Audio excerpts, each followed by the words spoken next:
sort of quite slow glides, and it ended up sounding like a sort of buzzing bee, sort of, and it was like the foundation that you're standing on sort of begins to move, and I thought, well, that feels frightening, and I was just doing it by feel, really. It sounded frightening, so I don't know, that seemed to me even more frightening than just a low drone. And you were sort of getting back to the atonality that you resisted as a girl, I guess. I know. So it took a scary movie to push me there. The Oscar-winning composer Rachel Portman is my guest today. I'm Kurt Anderson. Our next story is about missing Da Vinci's, Velasquez's, and Vermeer's, but I'm not talking about art theft.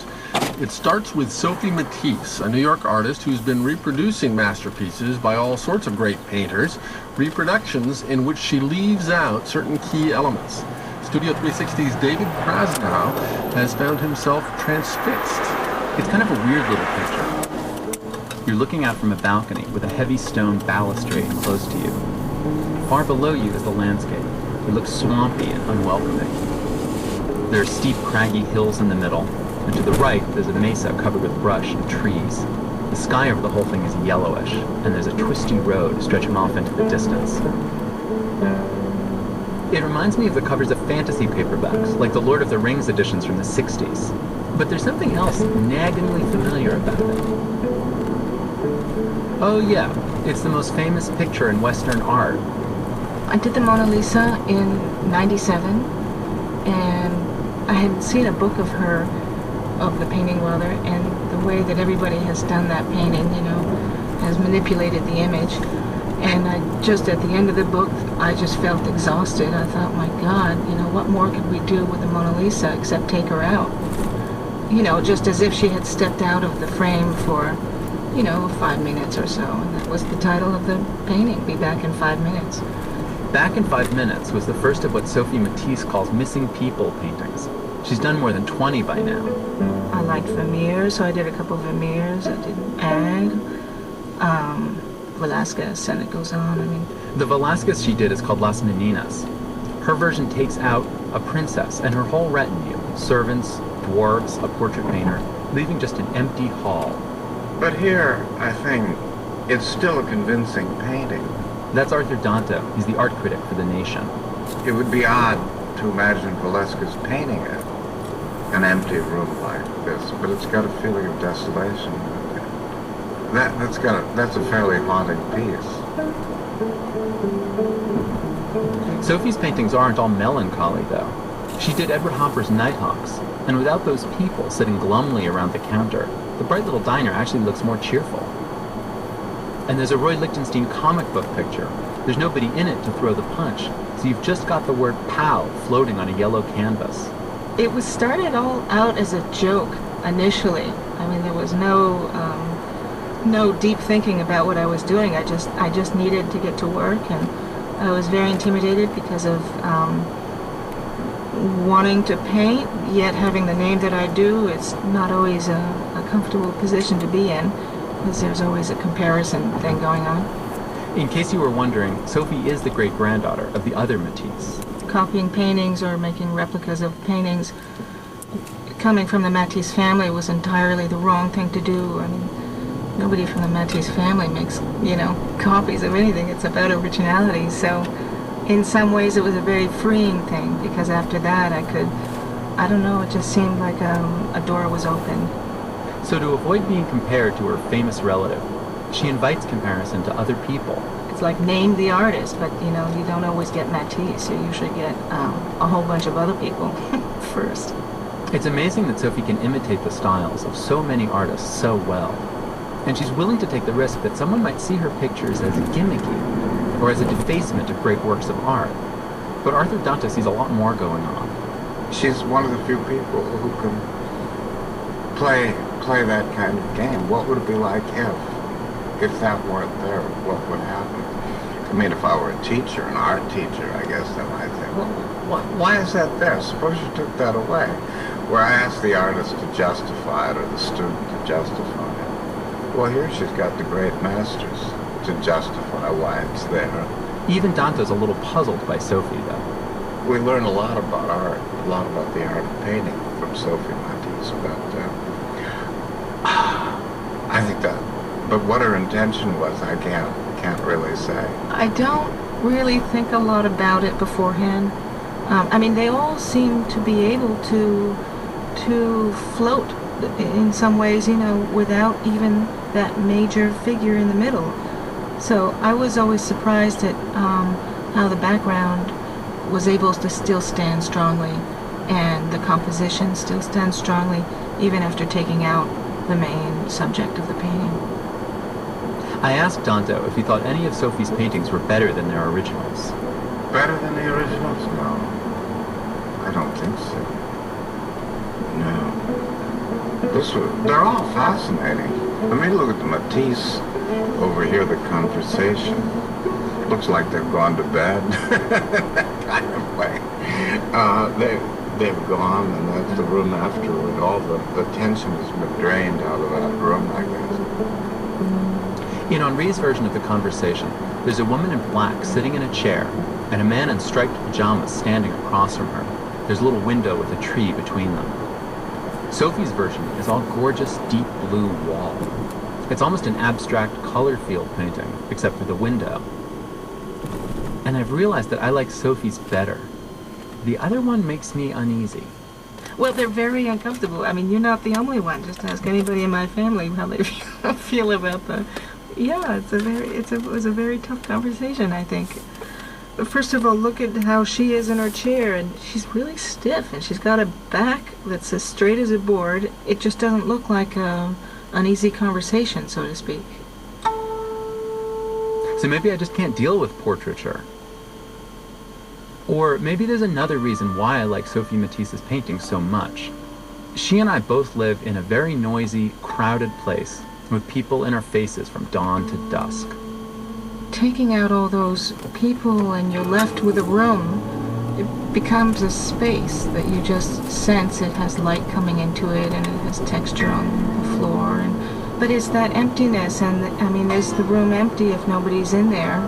It's like sometimes there's so much pleasure when there's just silence, or just space is a wonderful thing that sometimes people don't appreciate as much. For Studio 360, I'm David Krasnow.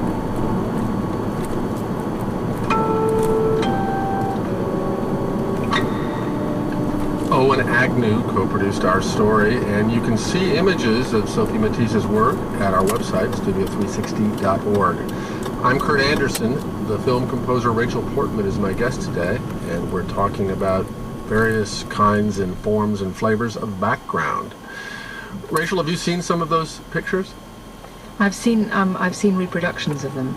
I think they're really wonderful, actually. They're very thought-provoking and funny and witty, and I agree that there's a sense of calm once a main subject has been taken away. Sometimes, you know, that's sort of wonderful. It makes you think.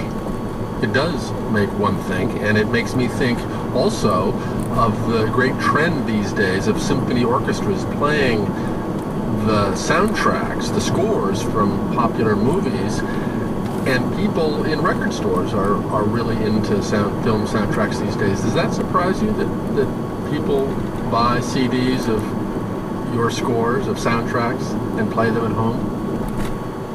Well, no, not really, not anymore, because people watch films so many times now. You know, films become part of their lives in a way that never used to happen, and I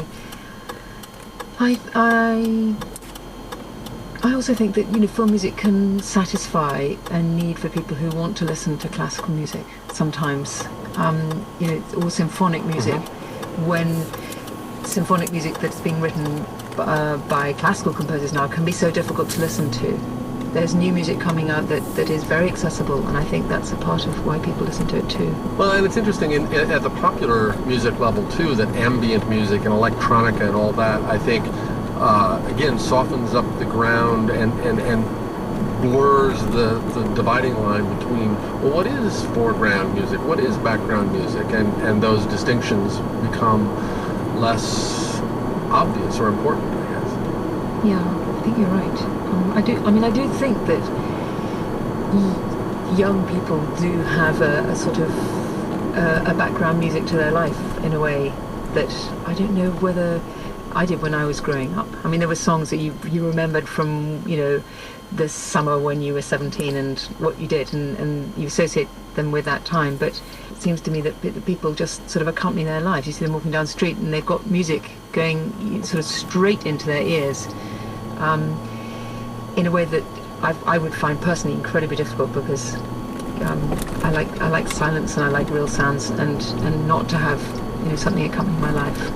Speaking of silence, when you were searching the sound for your opera that you've written based on The Little Prince, you went to sort of extremes to research the nature of the silence you were trying to simulate.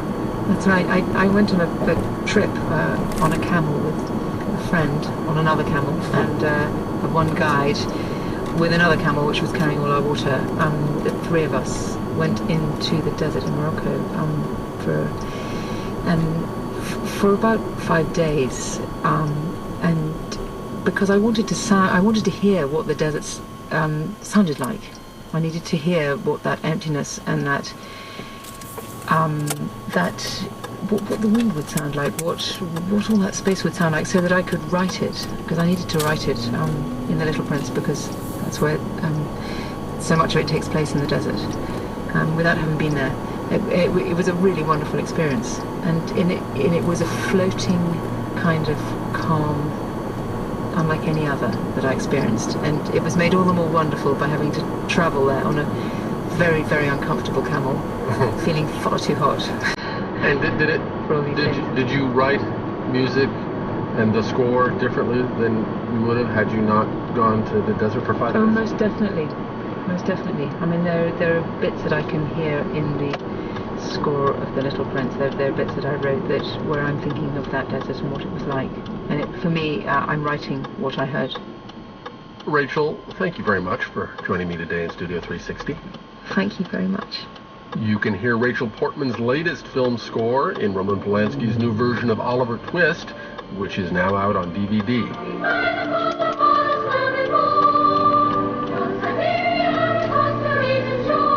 And you can find out more about her production of The Little Prince, which you're hearing right now, at our website, studio360.org.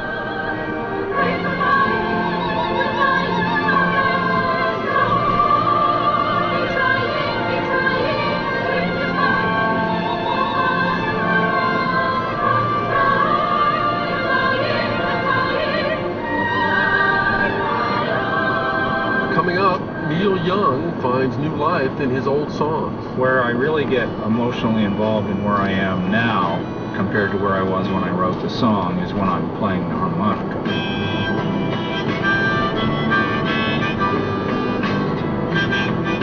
Neil Young and the director Jonathan Demme talk about making the film Heart of Gold. That's just ahead in Studio 360 from PRI. Stay with us. I've been to Hollywood.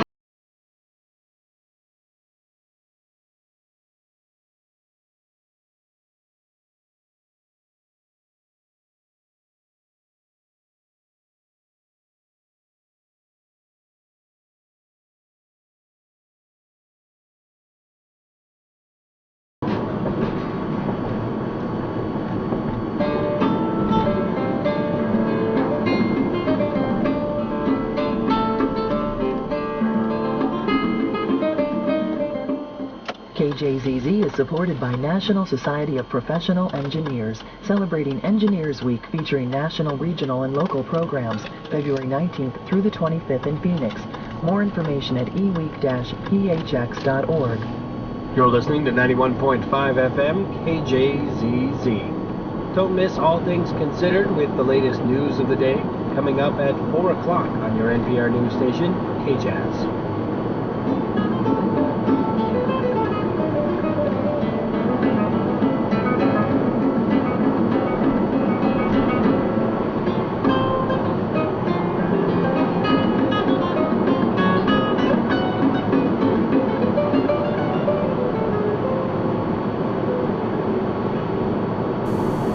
You're listening to Studio 360. I'm Kurt Anderson.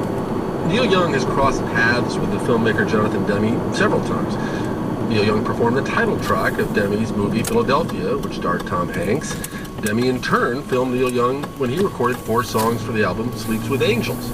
Now, the two of them have collaborated on their biggest project to date, a concert film called Heart of Gold. Good evening, ladies and gentlemen, and welcome to the Ryman and the world premiere of Neil Young's Prairie Wind. It is a lovely portrait of Neil Young and his very big band playing songs from his latest album, Prairie Wind, as well as some classic hits that were almost impossible for me not to sing along with as I watched the film. Jonathan Demme, Neil Young, welcome. Hi, Kurt. Now, Jonathan, you, as I understand it, initiated this collaboration. Well, I made a phone call, just like the Fuller brush man shows up at your door, and I called Neil up and I said, "Do you need anything filmed? Do you need any brushes today?" And Neil said, "Well, not at the moment, but you can come back next time you're in the neighborhood." So after the Fuller brush man here made his initial pitch, did you decide you were going to do this Prairie Wind tour and say, okay, I'd like to film that? Actually, at first I didn't have anything to do, and I was disappointed that I didn't have any ideas. But Jonathan called back again and said, well, here we are again, is anything happening now? And I said, well, I got an album going here, and I'll send you the lyrics and see what you think. And then we started talking about how we could make a film out of this group of songs called Prairie Wind.